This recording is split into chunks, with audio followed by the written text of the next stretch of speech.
Je n'avais pas de plan d'écrire ce roman et quand on m'a questionné si j'écris quelque chose sur la guerre, j'ai dit toujours non, je vais attendre jusqu'à la guerre est finie et encore 5 ou 10 ans pour comprendre tous les détails et peut-être après je vais écrire, mais en fait, à partir de 2014, on a remarqué qu'il y a beaucoup de réfugiés à Kiev, réfugiés de Donbass.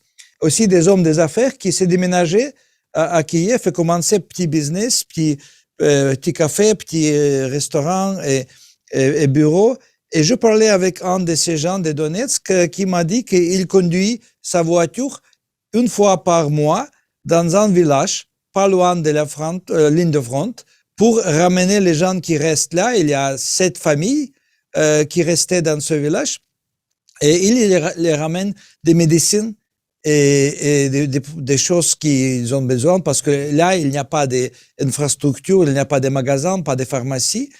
Et c'était la première fois que je pensais de la zone grise parce que la zone grise, c'est le terrain entre les positions des séparatistes et forces pro-russes et russes et position de l'armée ukrainienne. Et parfois, c'est un territoire aussi petit, mais parfois, c'est 2, 3, 4 kilomètres entre les positions. Et là, on a des villages. Là. Il y a des villages, il y a aussi des quartiers des villes. Par exemple, quelques quartiers des villes à Avdiivka se trouvent dans la zone grise.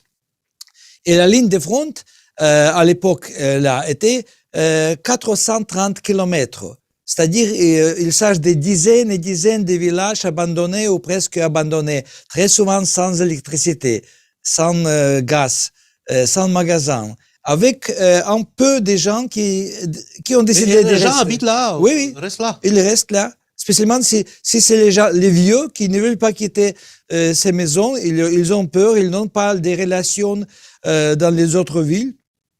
Et à cause de ça, j'ai pensé, il y a déjà 300 livres sur la guerre à Donbass, plutôt les livres sur la guerre, sur les batailles, sur les soldats et ennemis, mais il n'y a pas des livres, il n'y avait pas de livres sur les gens civilistes, sur les gens ordinaires qui habitent dans cette zone de la guerre. Et à cause de ça, j'ai décidé d'écrire le roman Les abeilles grises. Je veux dire que les premières lectures qui ont apprécié le livre étaient les réfugiés de Donbass. Parce que on m'a approché, les réfugiés m'approchaient et dit merci beaucoup pour ce livre. Et après, j'écris une pièce de théâtre sur le roman. Et cette pièce de théâtre est devenue la meilleure drame en Ukraine en 2019.